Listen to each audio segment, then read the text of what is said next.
Save big money on your next painting project. Menards carries Purdy paintbrushes, roller covers, trays, and paint kits to help you get the job done right. Purdy brushes are handcrafted in the USA and are the #1 brand preferred by professionals. Save big on Purdy painting tools at Menards, America's #1 home improvement retailer for customer satisfaction according to J.D. Power. For J.D. Power 2024 award information, visit jdpower.com/awards. Save big money at Menards.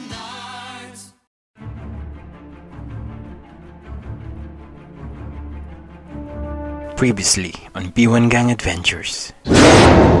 Yan na nga bang sinasabi ko sa mga batang yan? Hindi muna nagtatanong bago gawin ang isang bagay. Daig patuloy ni Gino ang nahizing sa fraternity. Idedemanda ko ang albularyong yun, makikita niya. Tignan mo to. Para akong tangang nagsasalita hindi ka na pala nakikinig. Ano ba yung papel na tinitingnan mo? Mas madali na nating makita kung sakaling may mabuong anumang hugis mula sa kinopya mong lumabas sa kandila. Si Miss Puzon yun ah. Nagulat kasi ako nang makilala ko ang mukha ni Miss Puzon. Ayan! Yung hugis na nasa computer. Ito? Sigurado ka? Siguradong sigurado. Mismo. Definitely. Exactly. Precisely. The real culprit. The one and only. The truth and nothing but the truth.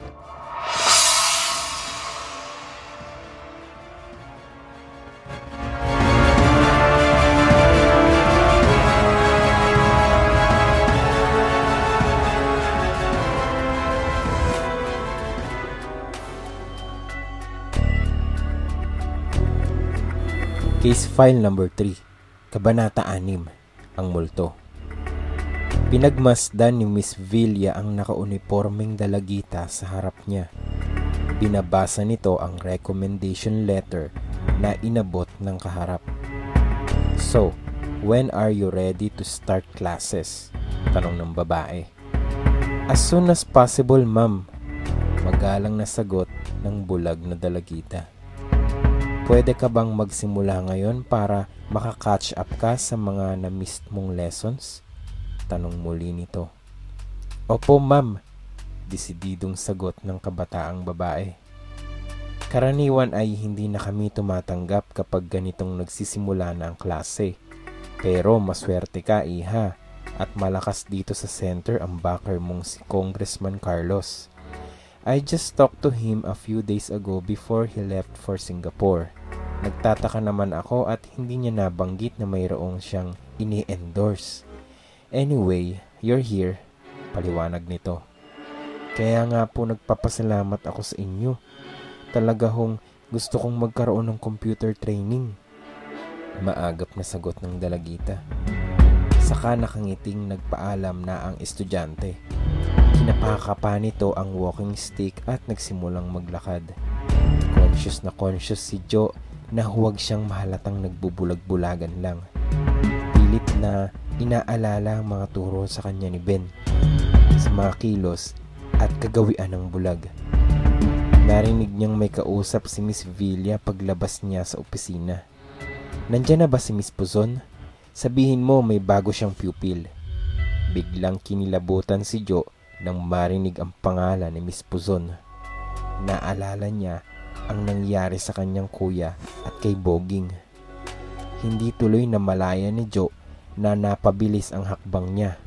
Mabuti na lang at walang nakatingin sa kanya, kundi halatang diretso siyang maglakad kahit na walang walking stick. Nagtuloy muna si Joe sa comfort room ilang minuto bago magsimula ang klase niya. Nakita niya si Bien kanina pero hindi niya masyadong kinausap ang binatilyo. Pinagbilin kasi ni na Boging na kunwari ay hindi sila magkakilala para huwag silang mahalata. Nagsasalamin si Joe nang maramdaman niyang may nagbukas ng pinto. Agad na lumayo si Joe sa salamin. May bulag ba namang nagsasalamin? At nagkunwaring kinapaka pa ang nagusot na buhok para ayusin. Ngunit sa gilid ng mga mata ay nahuli niyang sinulyapan siya ng babaeng pumasok na may kasunod na isang estudyante. Pumasok ang estudyante sa loob ng toilet cubicle matapos ilapag ang bag at libro nito sa may lababo.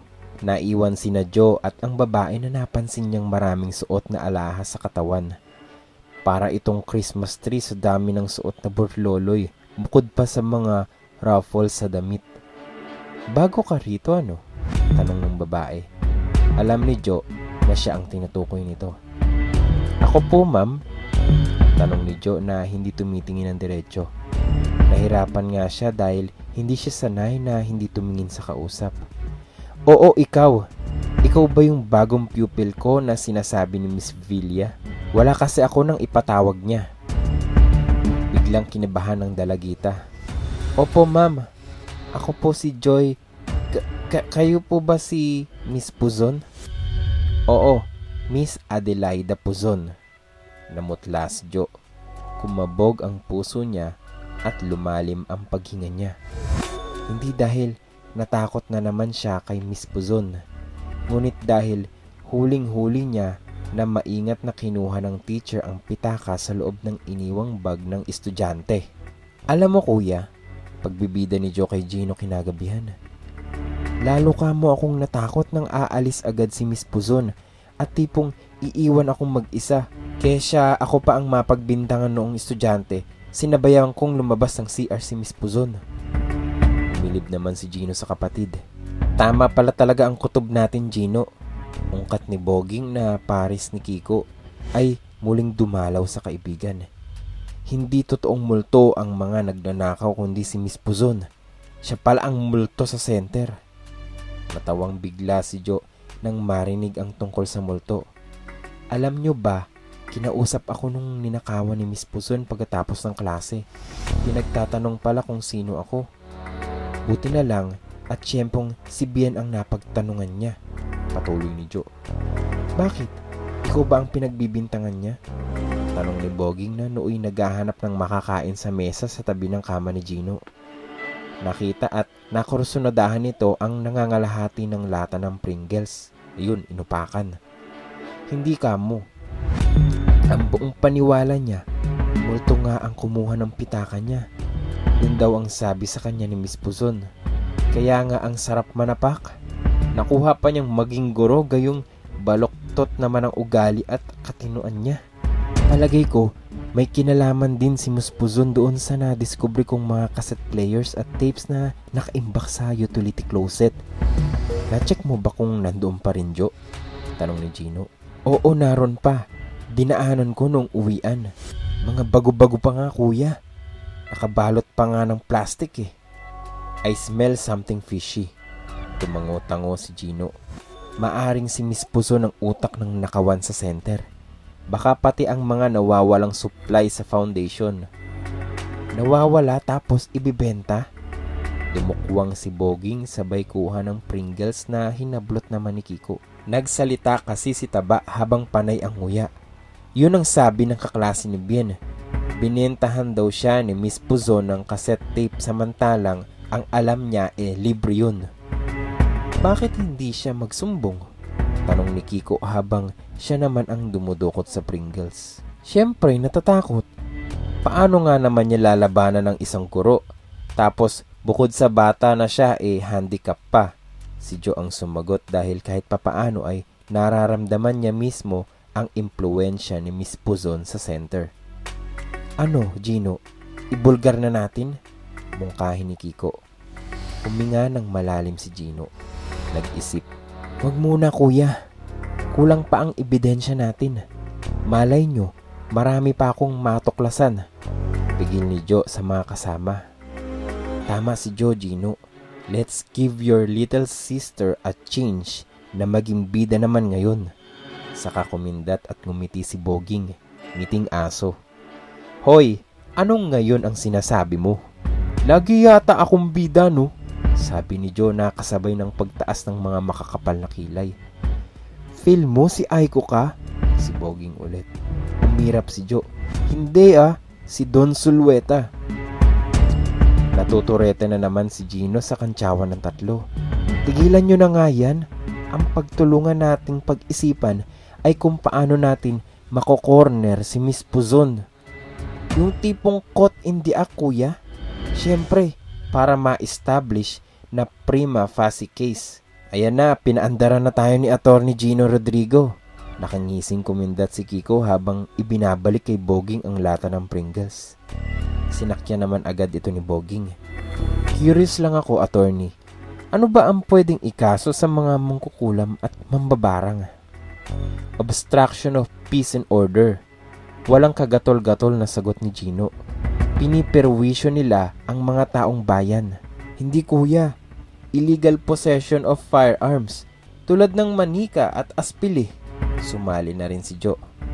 Mas bagay ang act of lasciviousness. Nagtaas pa ng isang kamay si Kiko. Biro mo, palalakihin nila ang mga parte ng katawan mo, pati yung delicate at sensitive part. Pakikialaman din. Pumagit na si Boging matapos ilapag sa mesa ang lalagyan ng inubos na Pringles. Mahinang argumento yung pinakakawalan nyo eh. Mas matindi ang heinous crime. Napatawa si Kiko. Paano magiging heinous crime yun? Dahil nagdadrugs yung mangkukulam? Nagpaliwanag ang matabang tinanong. Ganito kasi yun, ladies and gentlemen. Saka nakangising sinulipan si Kiko. Halimbawa ako, itong poging mukhang to. Ito ha, kainggitan. Makukursunadahan ngayong kulamin. Pag kinulam, syempre, papapangitin. O, hindi ba heinous crime yun? Pinapangit mo ang mukha ng isang poging tulad ko. Sapol sa mukha si Boging ng ibinatong baseball cap ni Kiko. Hindi nakailag sa taba. Tawa lang ng tawa ang magkapatid na Gino at Jo.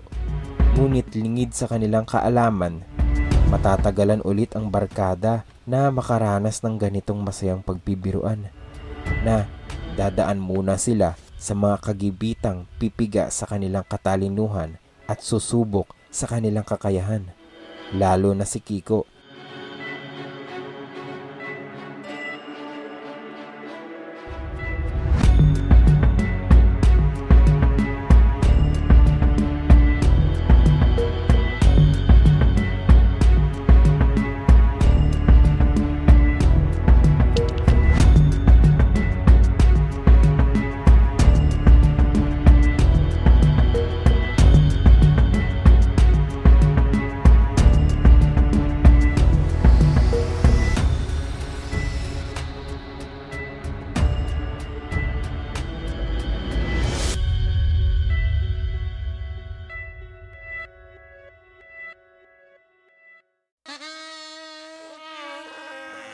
That's the sound of your current hype level at the gas pump. But brace yourself for something fuel nominal, because Unleaded 88 is about to take the hype to a whole new level. Unleaded 88 is cheaper, cleaner, and greener than regular unleaded. Plus, it's homegrown, making Unleaded 88 the clear choice at the pump and totally worth the hype. So pump it up with Unleaded 88, brought to you by Iowa Corn. Is your vehicle stopping like it should? Does it squeal or grind when you brake? Don't miss out on summer brake deals at O'Reilly Auto Parts. Oh, oh, oh, O'Reilly